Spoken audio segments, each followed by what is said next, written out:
November 4 മെത്രാനായിരുന്ന വിശുദ്ധ Charles ബൊറോമിയോയുടെ തിരുനാളിൽ ആഗോളസഭ.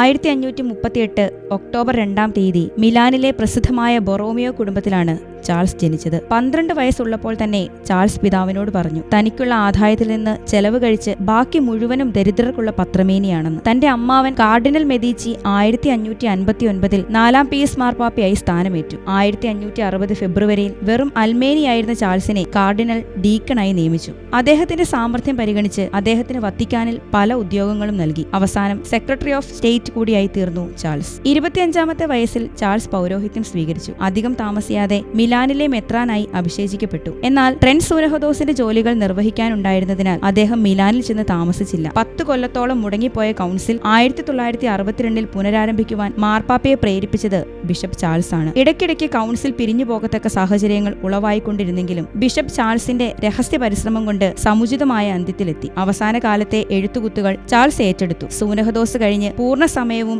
Milan രൂപതയ്ക്ക് വേണ്ടി ചെലവാക്കാൻ അദ്ദേഹത്തിന് കഴിഞ്ഞു. ഒരു പ്രാദേശിക സൂനഹദോസ് നടത്തി വൈദികരുടെയും അൽമേയരുടെയും ജീവിത പരിഷ്കരണത്തിനു വേണ്ട പരിപാടികൾ നിർണയിച്ചു. ജനങ്ങൾ മനസ്സ് തിരിയണമെങ്കിൽ വൈദികർ മാതൃകാ ജീവിതം നയിക്കണമെന്ന് സൂനഹദോസ് ഊന്നിപ്പറഞ്ഞു. ആർച്ച് ബിഷപ്പ് ചാൾസ് തന്നെ മാതൃക കാണിച്ച് തനിക്കുള്ള ആദായം മുഴുവനും ഉപവി പ്രവർത്തനങ്ങൾക്കായി മാറ്റിവെച്ചു. 1567 പ്ലേഗിനും പഞ്ഞത്തിനുമിടയ്ക്ക് അദ്ദേഹം ദിനംപ്രതി 60,000 മുതൽ 70,000 പേരെ വരെ പോറ്റിക്കൊണ്ടിരുന്നു. വളരെയേറെ സംഖ്യ കടം വാങ്ങിച്ചാണ് ഇത് സാധിച്ചത്. സർക്കാർ അധികാരികൾ ഓടിപ്പോയപ്പോൾ ആർച്ച് ബിഷപ്പ് ചാൾസ് പ്ലേഗിന്റെ ഇടയിൽ താമസിച്ച് രോഗികളെ ശുശ്രൂഷിക്കുകയും മരിക്കുന്നവരെ സംസ്കരിക്കുകയും ചെയ്തു. മിലാൻ രൂപതയിലെ പൊന്നാഭരണങ്ങളെല്ലാം ദരിദ്രർക്കായി ചെലവഴിച്ചു. കഠിനമായ അധ്വാനം അദ്ദേഹത്തിന്റെ ആരോഗ്യത്തെ തകർത്തു. 46-ാമത്തെ വയസ്സിൽ തന്റെ സമ്മാനം വാങ്ങാനായി ചാൾസ് ഈ ലോകത്തോട് യാത്ര പറഞ്ഞു. 6 സെമിനാരികൾ സ്ഥാപിക്കുകയും 3000-ഓളം വൈദികരെയും അദ്ദേഹം തന്റെ ശുശ്രൂഷ കാലയളവിൽ വാർത്തെടുത്തു. വിശുദ്ധ ചാൾസ് ബൊറോമിയോ ഞങ്ങൾക്ക് വേണ്ടി അപേക്ഷിക്കണമേ.